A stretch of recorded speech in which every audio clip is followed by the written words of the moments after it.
तो दोस्तों शुरू करते हैं आज की न्यूज। पहली खबर जो रही है वो महाराष्ट्र गवर्नमेंट से है, जिन्होंने साइन किए हैं 2 की मेमोरेंडम ऑफ अंडरस्टैंडिंग्स ताकि वो फास्ट ट्रैक कर सके development of Nagpur international business and finance hub और साथ साथ नागपुर के कुछ और प्रोजेक्ट, जैसे कि यहाँ पे न्यू नागपुर के लिए लैंड एक्विजिशन करना है, नागपुर के लिए आउटर रिंग रोड बनाना है, इन सब चीजों को भी अप्रूव किया गया। तो ये एमओयूज जो है इसके वजह से मेजरली जो डेवलपमेंट शुरू होने के बाकी थे वो हो सकेंगे और नागपुर शहर जो है फ्यूचर इंफ्रा की तरफ बढ़ते जाएगा। अगली खबर दोस्तों आ रही है housing and urban development corporation हुडको से रिलेटेड, जो कि फोकस करने वाले हैं अभी state run lender signed MoU पे, जहां पर Nagpur metropolitan region development authority के साथ वो प्रोवाइड करेंगे फंडिंग ऑफ ₹11,300 करोड़ और ये फंडिंग जाएगी मेट्रो को बनाने के लिए और दूसरा शहर में इंफ्रास्ट्रक्चर डेवलपमेंट करने के लिए। मेजरली दोस्तों आप जानते हो कि रीजनल डेवलपमेंट का जो काम है ये नागपुर के पास में हुडको का है, एनएमआरडीए का है, तो इसके हिसाब से यहाँ पे ये कमिटमेंट्स की गई है। अगली खबर दोस्तों जो आ रही है वो है महाराष्ट्र के मराठवाड़ा रीजन के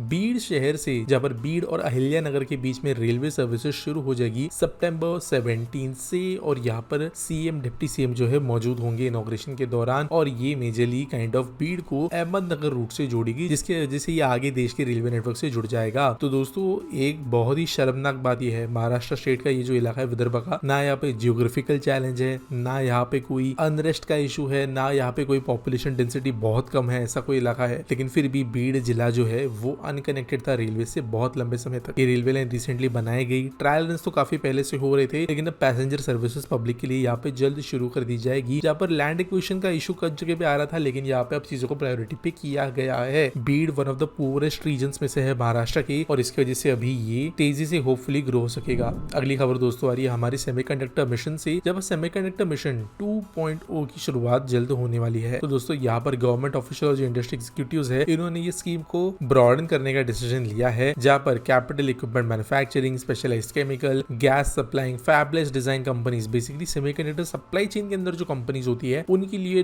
$20 बिलियन का आउटले रखा है। डबल है ये पिछले वाली स्कीम से, जिसकी वजह से ज्यादा से ज्यादा कंपनीज अब और अट्रैक्टिव देश में सेमीकंडक्टर बनाने के लिए। अगली खबर दोस्तों आ रही है एनएचएआई और जीएमडीए के द्वारा एक हुए एग्रीमेंट से रिलेटेड, जहाँ पर 2 फ्लाईओवर्स को कंस्ट्रक्ट किया जाने वाला है। एक फ्लाईओवर होने वाला है खंसा रोड पे, जबकि दूसरा बनेगा सेक्टर 37 रोड के ऊपर। इसकी वजह से ओवरऑल जो गुड़गांव के अंदर रीजनल कनेक्टिविटी के रोड के हिसाब से वो बेहतर बनेगी। हालांकि ये सिर्फ इन प्रिंसिपल साइनिंग हुआ है एनएचए और जीएमडी के बीच में, लेकिन आगे जाके प्रोजेक्ट को बढ़ाया जाएगा। अगली खबर दोस्तों ministry of new and renewable energy से रिलेटेड, जब भी इनॉग्रेट होने वाली जल्दी स्टेट ऑफ द आर्ट एक ईवी टेस्टिंग फैसिलिटी अलेपॉक के अंदर, जो कि कलकत्ता के पास में है। तो यहाँ पर एक गोल है स्टेट का 30% ईवी पेनिट्रेशन वगैरह का, तो यहाँ पे बैटरी टेस्टिंग फैसिलिटीज की भी जरूरत है, जो कि यहाँ पर कलकत्ता के पास में की जाएगी। यहाँ पर EV quality assurance, fault detection, compliance, safety standards, ये सब चीजों पे काम किया जाएगा। आज के एसपीटी सवाल के बारे में बात करें तो सुजीत शर्मा पूछते हैं, व्हाई डब्ल्यूडीएफसी वेतरनाडु JNPT section is so delayed? Officials are saying this section will be complete by December 2025, but looking at the progress doesn't seem like it will complete on time. What's your view on this? देखो यार बहुत सारे reasons है। पहली बात तो ये डब्ल्यूडीएफसी का काम यहाँ पे पहले ही लेट शुरू हुआ। दूसरी बात यहाँ पे